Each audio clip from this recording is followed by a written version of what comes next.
Saya duluan, Mas. Saya jadi duluan tuh. Baik, terima kasih Mas Apriyadi ya. Apriyadi. Haji Cek. Assalamualaikum warahmatullahi wabarakatuh. Bapak, Ibu, kawan-kawan semuanya. Terima kasih Dewan Kesenian mengajak saya untuk membicarakan penyair Kalimantan Selatan yang tidak mudah ditaklukkan.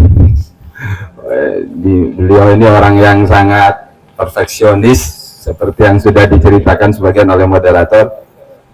Saya, kalau Bapak Ibu kawan-kawan baca buku Tanah Banjar Negeri Kesedihan, itu judul yang menjuduli saya diambil dari salah satu puisi beliau. Jadi saya nggak mengira bahwa sebenarnya beliau bakal secepat itu. Rupanya pertemuan saya tahun-tahun terakhir yaitu hanya untuk menyelesaikan misi kebudayaan beliau. Jadi makanya itu ada nama saya sebagai editor dan satunya perempuan ya, mahasiswa saya yang membantu saya menyelesaikan draft beberapa buku beliau. Jadi beliau itu datang nggak bawa naskah sudah jadi. Naskah beliau itu berserakan di laptopnya, lalu saya diminta untuk mengambil semua data itu yang campur kemana-mana. Yang biasanya kalau beliau diundang ya baca puisi di mana, dia akan memilih 3 atau 2 puisinya dan diletakkan dalam satu file. Jadi kebiasaan beliau itu begitu. Jadi bisa saja satu file itu berisi puisi yang sama. Jadi makanya saya sebut berantakan itu, jadi tidak tersusun rapi. Kemudian saya dan mahasiswa saya mencoba membantu beliau full, nggak ada misi apa-apa ya selain membantu, bahwa beliau ingin di ujung atau di akhir-akhir masa hidupnya beliau ingin melihat karyanya selesai. Saya nggak tahu mengapa saya yang dipilih. Ada banyak kawan, tapi pengakuan pada saya percaya hanya Mas yang bisa membantu saya. Itu kata-kata yang membuat saya sulit untuk datang pada acara mengenang beliau. saya nggak sanggup bahwa itu adalah isyarat bahwa beliau akan pergi gitu. Dan malam ini saya mencoba membaca 6 puisi saja dari kumpulan Tanah Banjar Negeri Kesedihan. Dan puisi itu adalah tentang bagaimana sikap beliau tentang puisi, sebagaimana yang sebagian sudah diceritakan oleh Mas moderator ya. Ada 6 puisi dan 6 puisinya ada di situ.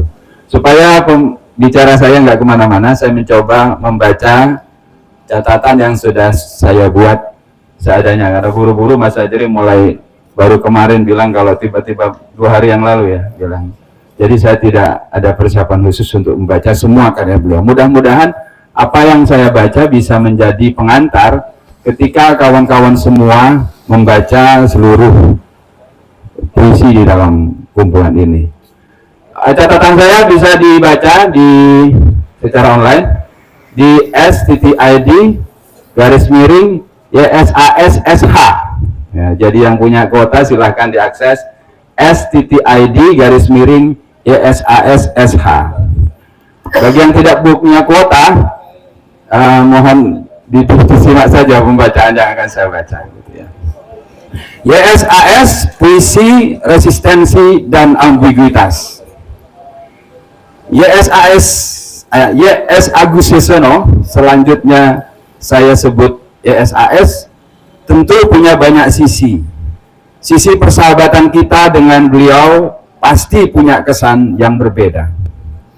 Penerimaan kita terhadap beliau tidak akan pernah sama. Saya pernah mendengar sisi baik beliau dari seseorang yang sangat beliau benci. Jadi justru saya pernah mendengar beliau ada yang dibenci itu loh mengagumi beliau. Sementara beliau itu mungkin membencinya sampai beliau tidak ada. Nggak tahu kesalahan apa yang telah dibuat oleh kawannya itu, saya nggak tahu dan saya juga tidak ingin tahu. Ya, Meskipun beliau sering memuji-muji saya, oh, Pak Agus itu kalau muji saya itu selangit. Saya takut dengan pujian beliau itu. Makanya saya tidak mau dengarkan. Dan saya anggap itu nggak penting. Tidak mustahil Anda juga mungkin pernah mendengar sisi buruk saya dari beliau. Tapi hari ini mari kita sepakati untuk memaafkan semua sisi gelap persahabatan kita dengan beliau.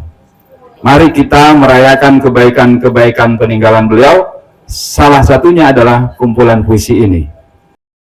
Meski judul kumpulan ini terkesan mewakili ide realisme revolusioner, seperti yang sudah sering Mas Hajri bicarakan, dalam kumpulan puisi ini juga ada genre lain, seperti puisi religi, elegi, balada, romansa, ode, obituari, dan kredo puisi. Kredo puisi YSAS menebalkan garis ekspresi puitis yang layak disebut puisi dan layak diperjuangkan atau ditulis terus-menerus. Dengan kata lain, YSAS bukan hanya berani mengkritik karya orang lain, tapi juga keras pada karyanya sendiri. Beliau sangat paham bahwa ketika puisinya dilempar ke publik, beliau tak ingin cawe-cawe lagi. Ya, lagi cawe-cawe itu lagi ngetop ya sekarang. Hidup dan matinya bukan lagi urusan beliau, tapi urusan pembaca. Sikap ini tersirat saat beliau saya minta untuk menulis prakata untuk buku-bukunya. Beliau menolak. Karena beliau menolak, beliau minta saya untuk nulis prakata. Saya juga menolak. Jadi kalau gitu anak saudara juga ya, saya kayak gitu.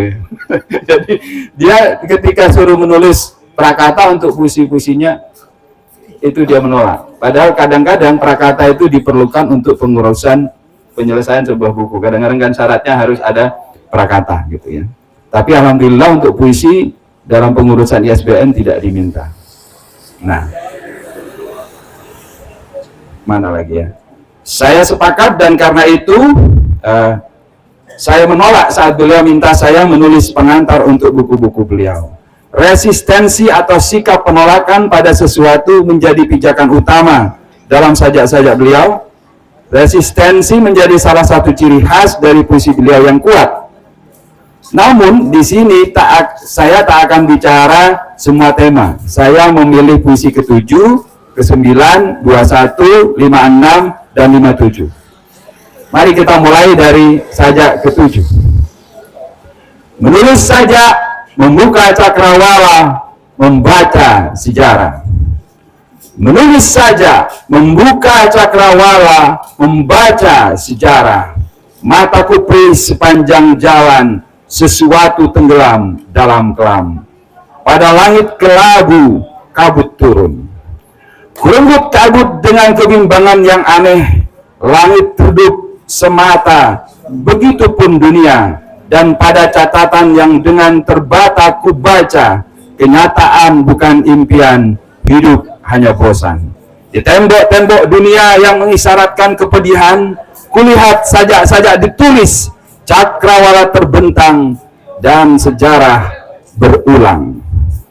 Puisi ini ditulis mungkin saat YSAS berusia sekitar 22 tahun. Menjadikan bait pertama sebagai judul. Cara ini membuat bait itu diulang 2 kali saat dibaca. Perulangan yang genap menyiratkan pembukaan ambiguitas. Selain itu, ada penekanan tentang sesuatu yang penting dalam hal menulis sajak. Bagi YSAS, menulis sajak berarti membuka cakrawala dan membaca sejarah. Secara harfiah, cakrawala adalah garis pertemuan antara langit dan bumi yang visible bagi mata, bagi mata kita. Ia ada, tapi juga tak ada. Dengan kata lain, menulis puisi tak boleh terkungkung oleh cakrawala orang lain. Cakrawala yang berpotensi menjajah Anda harus dibuka. Pikiran saya tentang YS Agus juga semacam cakrawala yang tidak boleh Anda biarkan mengurung pikiran Anda. Membaca sejarah menjadi salah satu cara penting